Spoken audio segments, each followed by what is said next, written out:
Hi guys, how are you? Hope you are doing good. Welcome back to my channel Agriculture Makes Strong. Today let us discuss cultivation practices of wheat.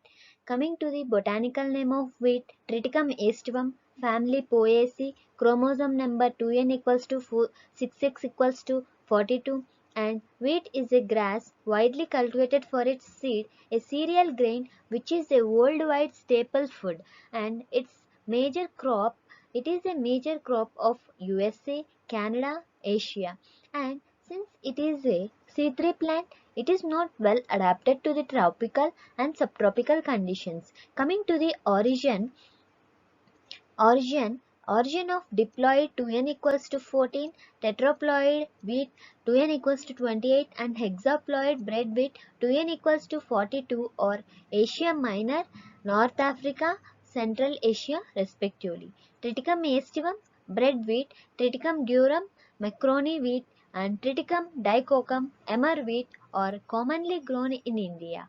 Wheat is rich in the carbohydrates, proteins, and essential vitamins and minerals such as vitamin B and E, calcium and iron, as well as fiber. Coming to the selection of agroclimatic region for the crop wheat will be like following.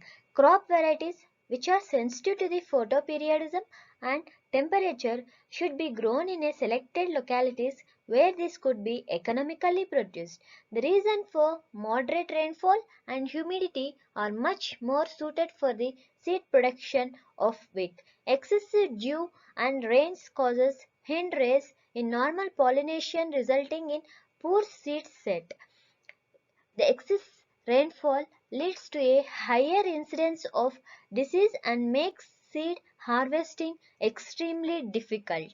The strong wind and heavy rainfall at or near the harvest time which may cause heavy seed losses, and it particularly in the crops which have a tendency to the shatter the seeds readily.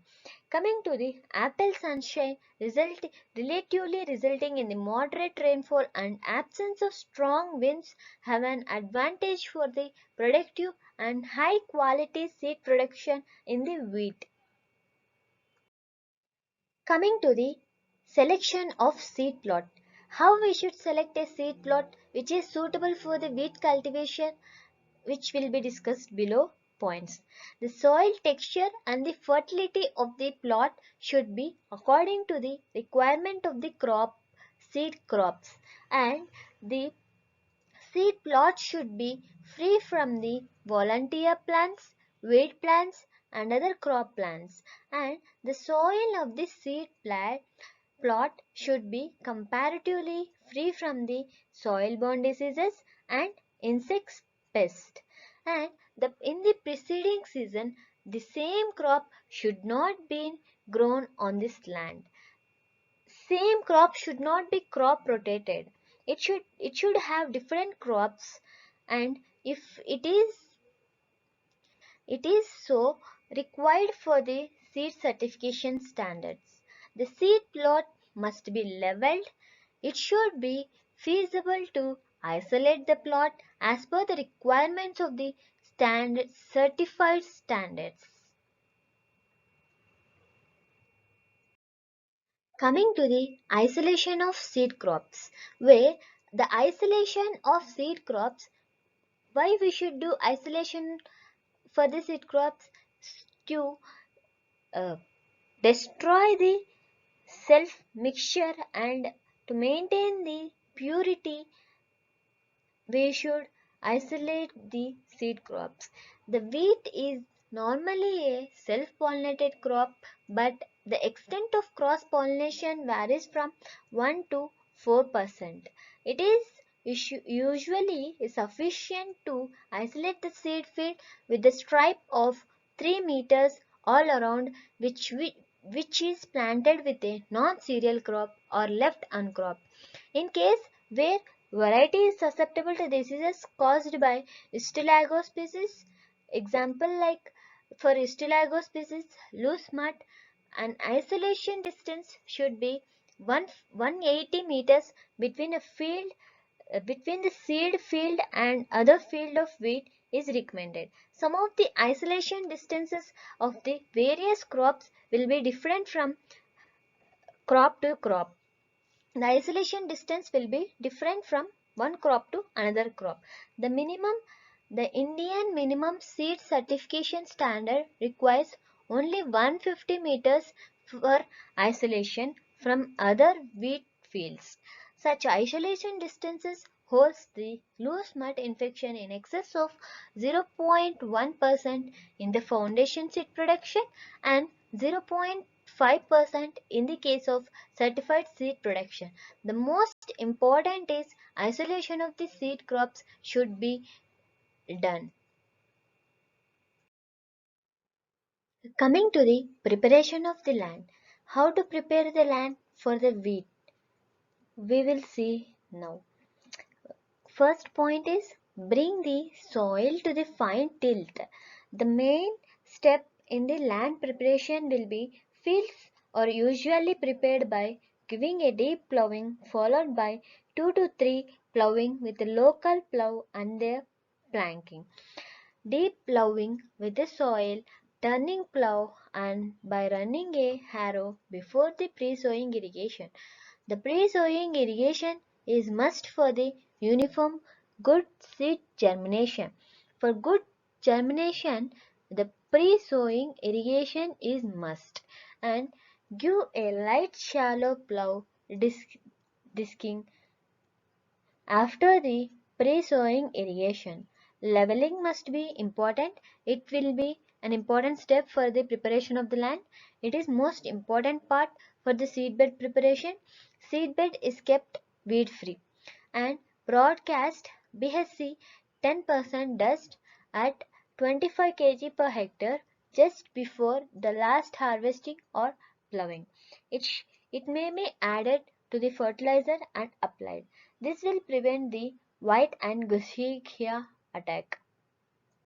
After the preparation of the land, the next step will be like selection of variety. It is the most important point and an improved variety should be selected as per agroclimatic conditions for the reason.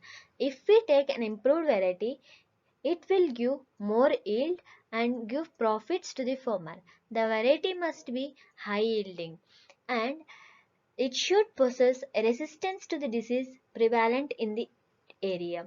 If it is the resistant to the diseases, it may give healthy yield.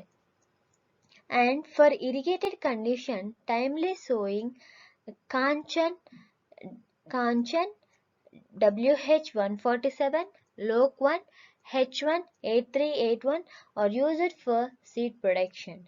And for irrigated condition for late sown up to the mid-December, it shows ARPA DL7882 GW173 are used for the seed production.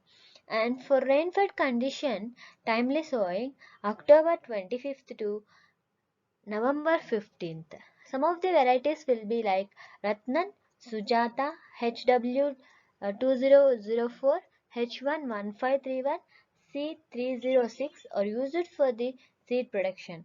Some of the varieties will be some of these varieties will be sown timely sown up to their time.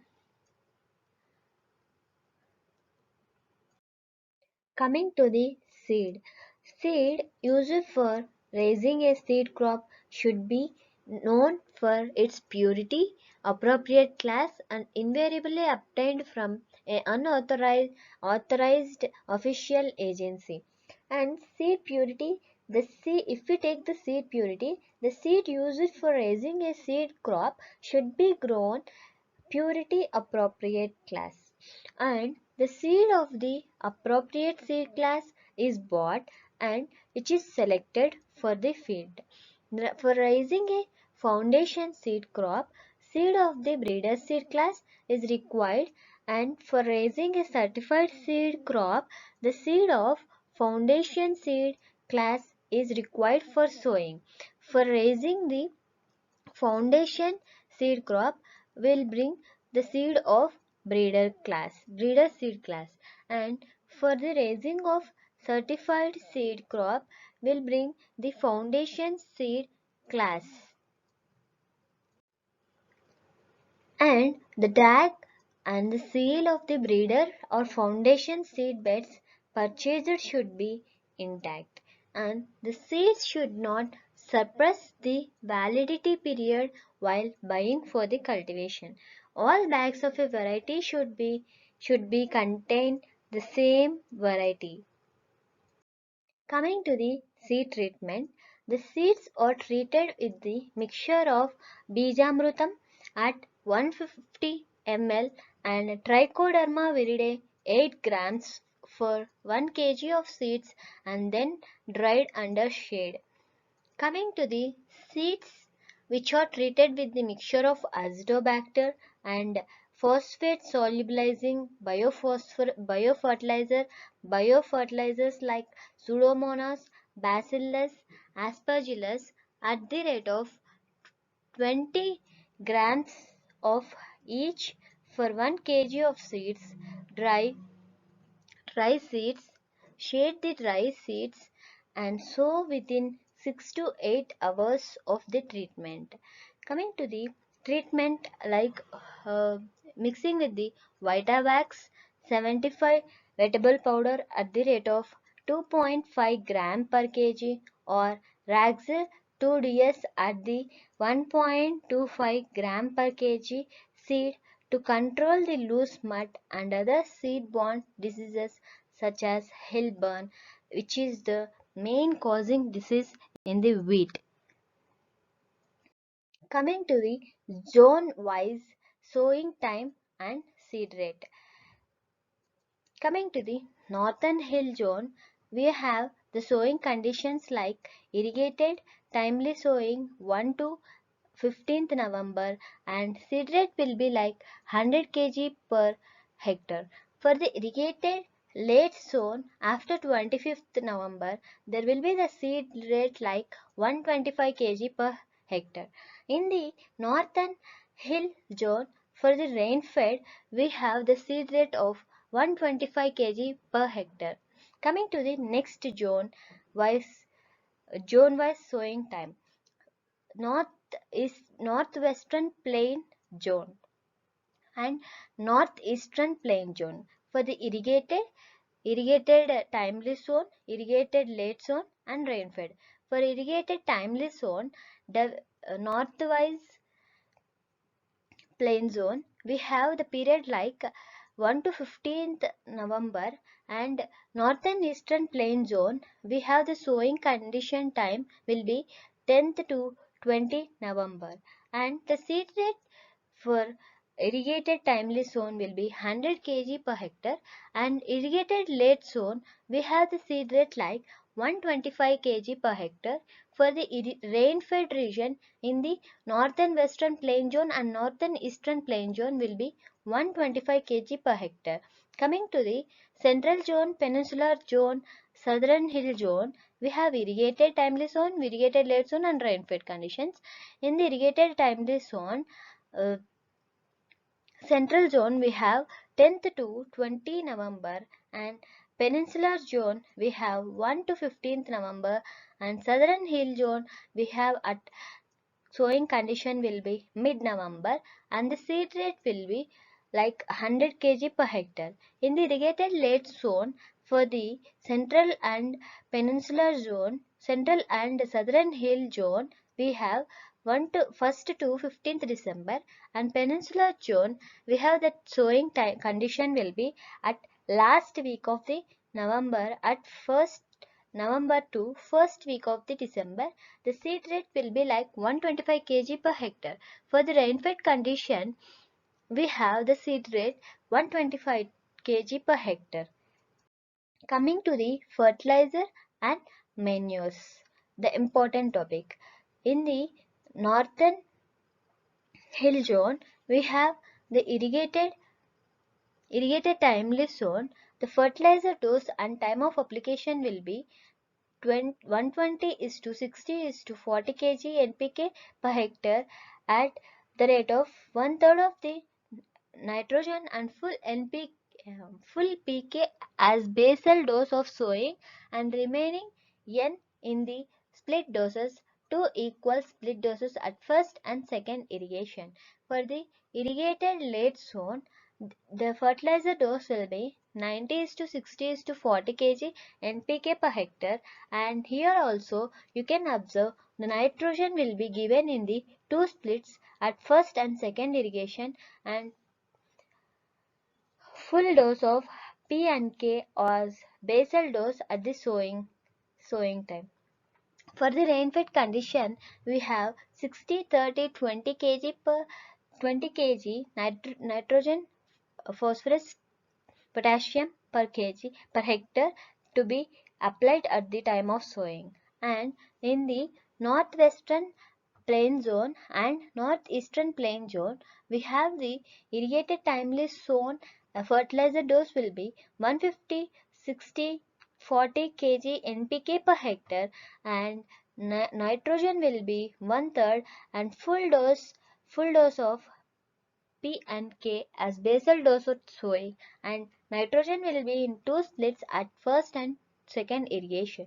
And the irrigated late zone, we have the 120 60 40 kg NPK per hectare, and the dose will be followed as above.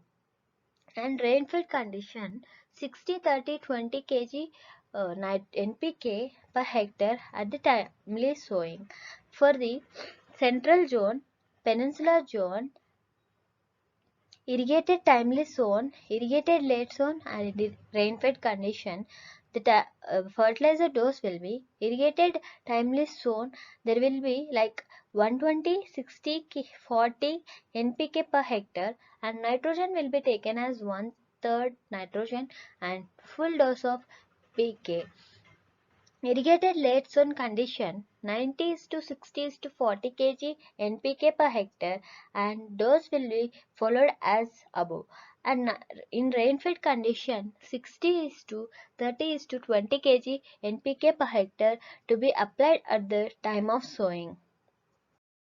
Coming to the method of sowing, there are different types in the method of sowing with the help of zero tillage, rotary tillage, bed planting, turbo happy seeder, rotary disc drill, laser land leveling. Coming to the Let us discuss about the method of sowing. Different ways of methods are there for the sowing of wheat. We see zero tillage method, rotary tillage, bed planting, turbo happy seeder, rotary disc drill, laser land leveling. Coming to the first one, zero tillage method, where zero tillage shows wheat seed and fertilizer are directly placed at the proper depth into the undisturbed soil. Both timely and late sowing is possible with this method. Therefore, sowing can be advanced for 7 to 10 days in case of late sown wheat method. Coming to the rotary tillage, where rotary tillage has 6 to 11 blades, L-shaped blades on each gang, which completely pulverizes the soil. And rotary tillage always gives yield advantage of 5 to 10% of 5 to 10% than the conventional and zero tillage technologies. Advances sowing of wheat by 3 to 5 days can be done by rotary tillage. Coming to the bed planting. In bed planting, it saves the 20 to 25% seeds, that is 30 to 35 kg per acre seed is sufficient for sowing. Intercropping of sugarcane can also be taken by this method. In this method, water use efficiency will be high and substantial saving of irrigation water since water is applied in furrows. Nitrogen use efficiency is higher because of the light irrigation. Coming to the turbo happy seeder method. In this, it is developed by PAU Ludhiana under ACIAR PAU project. Cuts the residues in front of the tines, places seed and fertilizer using the zero-till machine and push the chopped straw through the tines on the seeded area. You can observe in this diagram. Coming to the rotary disc drill, where it is developed at DWR kernel under NATP project on mechanization of rice wheat system for sowing of wheat into loose straw. Versatile technique which works with paddy, cotton, bajra, arhar, sugarcane, ratons with full trash for seeding crops without tillage. Compared to the normal zero tillage drill, rotary disc drill causes minimal soil disturbances in the rotary disc drill. Coming to the laser land leveling.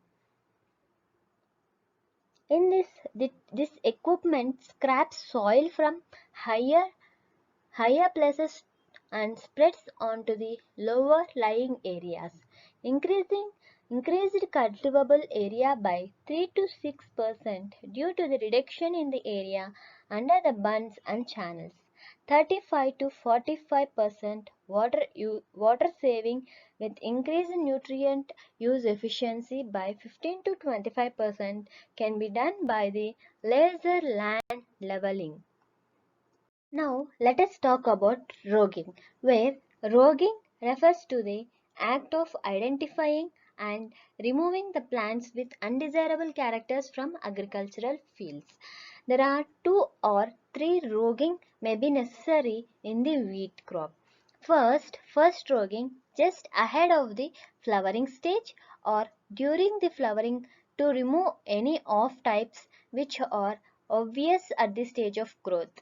There will be some of the off types we should remove at the flowering stage or ahead of the flowering stage. Coming to the second roguing, it is done just after the flowering is completed and before the crop starts to turn color. If only a few rogues are present, this might suffice as the last roguing. In second roguing, the second roguing will be done at after the flowering stage completed or before the crop starts to turn into the color. Third roguing, it is done just after the earhead turn color and start to mature. Third roguing is necessary. Coming to the critical stages of irrigation in the wheat, depending on the soil, 4 to 6 irrigation may be suffice.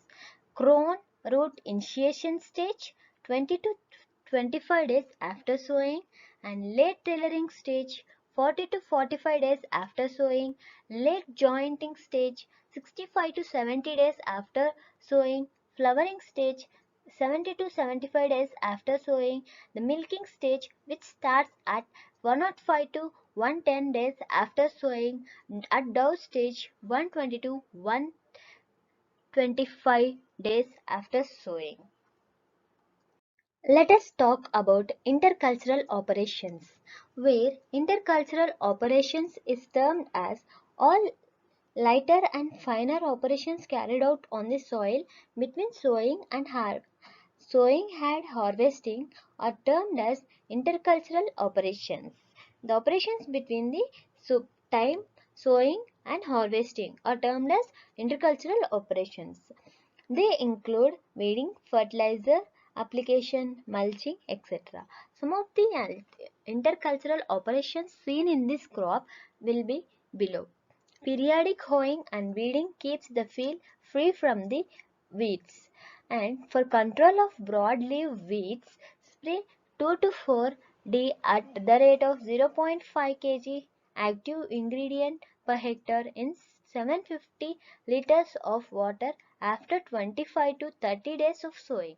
For the control of the Phalaris minor or wild oats, use a pre-emergence of application of pendimethalin storm at the rate of 1 kg per hectare in 750 liters of water or spray isoproteron at the kg of 1 per hectare in 750 liters of water after 35 days of sowing. Coming to the diseases and insect control. Diseases treatment resistant variety. Wheat leaf rust, brown rust, spray Zinap at 2.5 kg per hectare.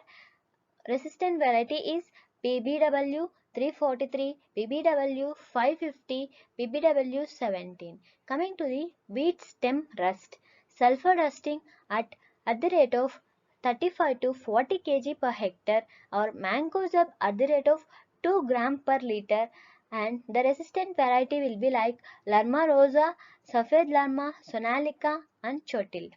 Coming to the wheat stripe rust or yellow rust, the treatment should be like sulfur dusting at 35 to 40 kg per hectare or mancozeb at 2 gram per liter, and the resistant varieties will be Lerma rosa, Safed Lerma, Sonalica and Chotil.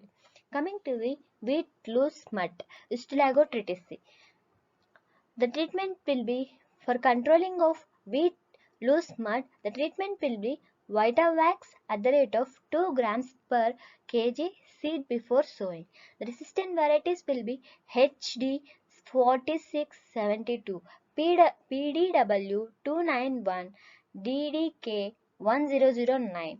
Coming to the wheat powdery mildew, spray wettable sulfur at the rate of 0.2% or carbendazim at the rate of 500 grams per hectare, and the resistant varieties to the wheat powdery mildew are Amrut, DDK 1025, Jai, Lok 1, NP 111.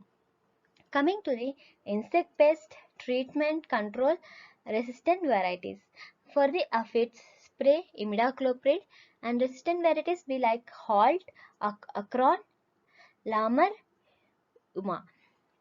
Coming to the wheat midge, chlorpyrifos and grasshopper, we have malathion at the rate of 4 to 5 kg per hectare, and armyworm carboryle at the rate of 332 to 48, and wheat stems sawfly.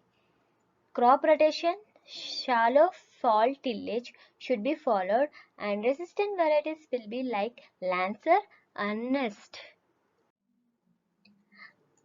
Coming to the harvesting and threshing.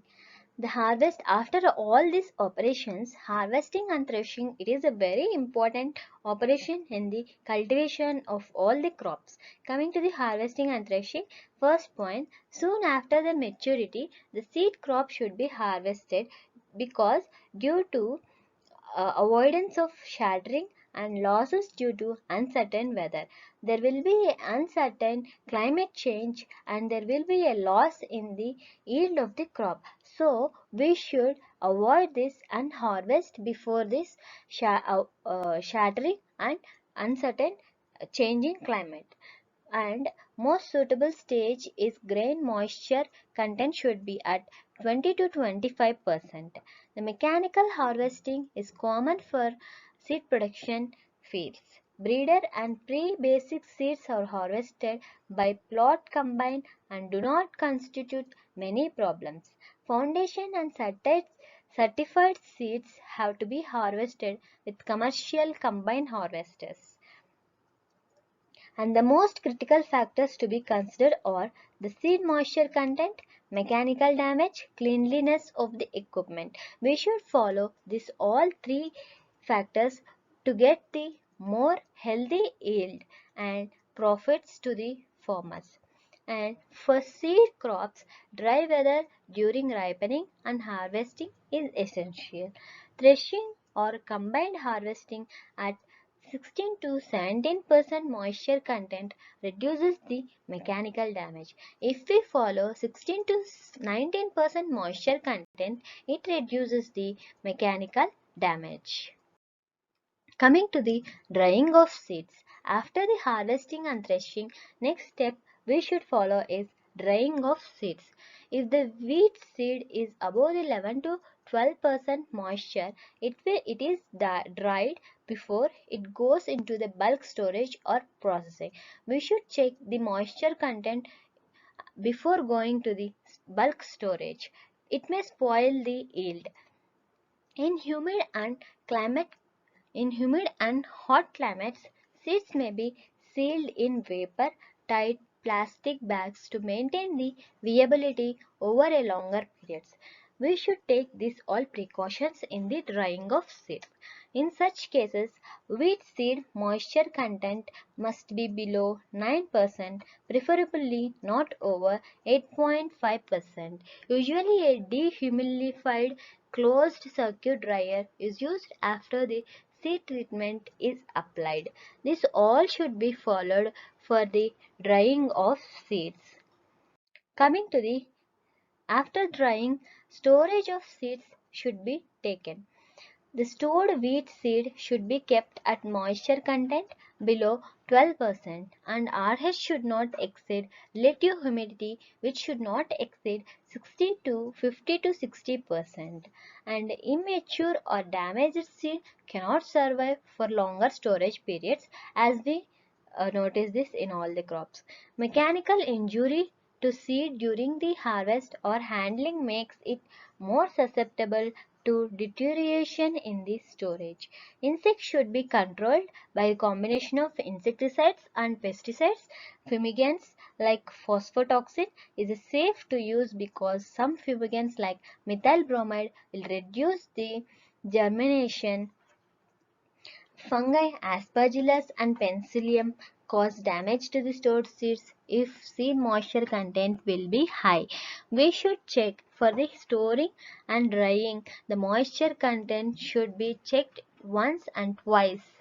High storage temperature has a damaging effect on the seed. Stores should be designed so that low temperature are maintained. Coming to the seed yield, kg per hectare, quintal per hectare. In India, the average seed yield varies from 30 to 40 quintal per hectare or 3000 to 4000 kg per hectare in the seed yield. Coming to the varieties, it has varieties like HD2894, which is high yielding variety with an average yield of 5.2 tons per hectare, which is having a high protein content of 12.9%, which is developed by the IARI New Delhi. HD4713, high yielding durum variety with an average yield of 4.171 tons per hectare, having the protein content 5.15, resistance to the brown rust under both natural and artificial conditions. Coming to the Pusa Gold. For late sown irrigated conditions of Delhi regions, which is released by IARI New Delhi, Pusa Visesh, it shows the timely sown irrigated condition released by IARI New Delhi. Purva, the timely sown irrigated for northern east plain zone region released by IRI New Delhi. Sresh and Aditya. Timely sown irrigated condition of northeastern plain zone region by IARI New Delhi. Let us see about the economic importance of the crop wheat, where economic importance, the history shows that Dr. Norman E. Borlaug, who introduced the dwarf and wheat breeding materials, and it shows the photoinsensitive high yielding Mexican wheat breeding materials which was developed by the Norman E. Borlaug. Coming to the 1970s, triple dwarf variety were released in India. Wheat is the second important staple food after the rice. Wheat provides the substance gluten which is essential for the bakery products. Wheat straw is a good source for the feed for large population of cattle, and straw is used in the paper industries and making temporary huts and roofs. The bran husk, other portion of the grain and straw are valuable feed for livestock. The ripe unthreshed earheads are used to make the decorative items.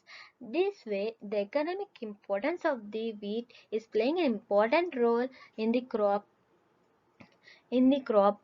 and it shows its major importance and leading in the country.